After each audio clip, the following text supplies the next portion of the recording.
നമസ്കാരം, പ്രവാസി മലയാളിയിലേക്ക് സ്വാഗതം.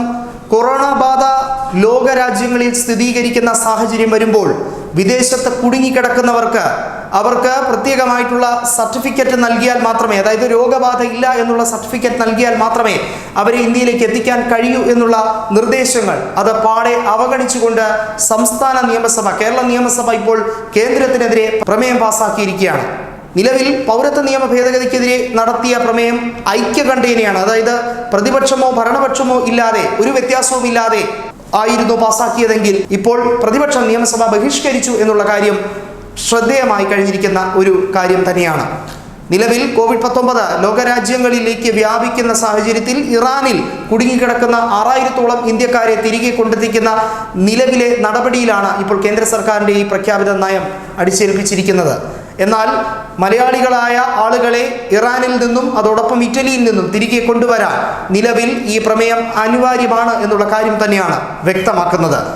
കൊറോണ രോഗം പടരുന്ന രാജ്യങ്ങളിൽ കുടുങ്ങിക്കിടക്കുന്നവരെ നാട്ടിലെത്തിക്കാൻ തടസ്സമാണ് കേന്ദ്രത്തിൻ്റെ സർക്കുലർ എന്നുള്ള കാര്യവും അത് തിരുത്തുകയാണ് എന്നുള്ള കാര്യവുമാണ് കേരള നിയമസഭ പ്രമേയം പാസാക്കിക്കൊണ്ട് ഇപ്പോൾ ഭരണപക്ഷം പറഞ്ഞിരിക്കുന്നത്. അടിയന്തര പ്രമേയത്തിനുള്ള നോട്ടീസ് അതേസമയം സ്പീക്കർ അനുവദിക്കാത്തതിൽ പ്രതിഷേധിച്ചുകൊണ്ട് സഭ ബഹിഷ്കരിക്കുകയാണ് എന്നാണ് പ്രതിപക്ഷം പറഞ്ഞത്.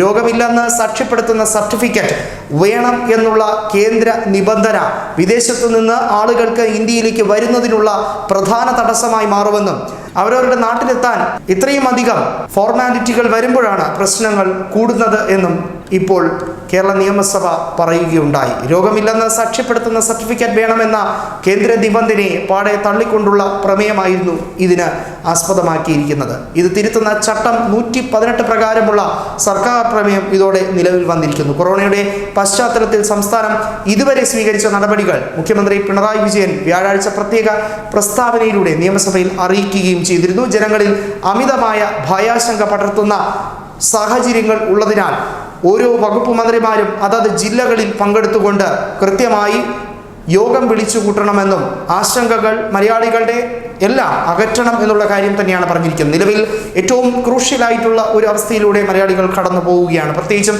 പത്തനംതിട്ട സ്വദേശികളായ 2 പേർ കൊറോണ ബാധയുണ്ട് എന്നുള്ള സ്ഥിരീകരണം വന്നതിന് ശേഷം ഇപ്പോൾ നിലവിൽ സംസ്ഥാനത്ത് 14 പേർക്ക് കൊറോണ ബാധ സ്ഥിരീകരിച്ചിരിക്കുകയാണ്. അതുകൊണ്ട് തന്നെയാണ് ഇപ്പോൾ ഇറ്റലിയിൽ നിന്നും തിരികെ നാട്ടിലേക്ക് എത്തിക്കുന്ന കാര്യത്തിൽ കേന്ദ്ര മന്ത്രാലയം അവർ പറഞ്ഞത് പരിശോധന ഉൾപ്പെടെയുള്ള കാര്യങ്ങൾ നടത്തിയതിനു ശേഷമേ കൊണ്ടുവരൂ എന്നുള്ളത്. എന്നാൽ സർട്ടിഫിക്കറ്റിനേക്കാളും ജീവനാണ് പ്രാധാന്യം എന്നുള്ള ഒരു വിലയേറിയ സന്ദേശമാണ് കേരളം പറഞ്ഞിരിക്കുന്നത്. അവരെ തിരികെ എത്തിച്ചാലും ഐസൊലേഷൻ ക്യാമ്പുകളിൽ മാത്രമേ കഴിയാൻ അനുവദിക്കുകയുള്ളൂ. രോഗം പൂർണ്ണമായാൽ മാത്രമേ അവരെ തിരികെ വിടൂ എന്നുള്ള കാര്യം തന്നെയാണ് പറഞ്ഞിരിക്കുന്നത്. പ്രവാസി സമൂഹത്തിനേറെ ആശങ്കയുണ്ടാക്കുന്ന ഒരു കാര്യം തന്നെയായിരുന്നു വിമാന സർവീസ് ഉൾപ്പെടെ റദ്ദാക്കിക്കൊണ്ടുള്ള ഒരു നടപടി. എന്നാൽ ജനസമൂഹത്തിനെ രക്ഷിക്കാൻ ഇത്തരം കടുത്ത നിലപാടുകൾ എടുക്കേണ്ട ഒരു സാഹചര്യത്തിലേക്ക് ഇപ്പോൾ എത്തി നിൽക്കുകയും ആണ്. ഈ വിഷയത്തിൽ ഇപ്പോൾ ഇറാനിലേക്കും അതോടൊപ്പം തന്നെ ഇറ്റലിയിലേക്കും വിമാന സർവീസുകൾ കൊടുത്തിരിക്കുകയാണ് ഇന്ത്യ.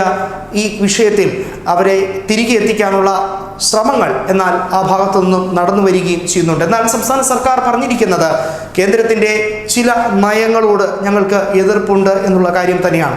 എന്നാൽ കേന്ദ്ര മന്ത്രാലയം പറഞ്ഞിരിക്കുന്നത് 52ഓളം ലാബുകൾ കേന്ദ്രത്തിൻ്റെ സജ്ജീകരണത്തിൽ ഉണ്ട് എന്നുള്ള കാര്യം വ്യക്തമാക്കുകയാണ്. രാജ്യത്ത് ഇതിനോടകം തന്നെ 83ഓളം പേർക്ക് കൊറോണ ബാധയുണ്ട് എന്നുള്ള റിപ്പോർട്ടും പുറത്തു വന്നിരിക്കുകയാണ്. ഇതിൽ ഏറ്റവും കൂടുതൽ കേരളത്തിലും മഹാരാഷ്ട്രയിലുമാണ് എന്നുള്ള റിപ്പോർട്ടുകളും ഇപ്പോൾ പുറത്തു വന്നിരിക്കുകയാണ്. എന്നിരുന്നാലും കേരളത്തിലേക്ക് വരും ദിവസങ്ങളിൽ ഇറ്റലിയിലും ഇറാനിലും കുടുങ്ങിക്കിടക്കുന്ന ആളുകളെ തിരികെ കൊണ്ടുവരാനുള്ള ശ്രമങ്ങൾ ആരംഭിച്ചു കഴിഞ്ഞിരിക്കുന്നു.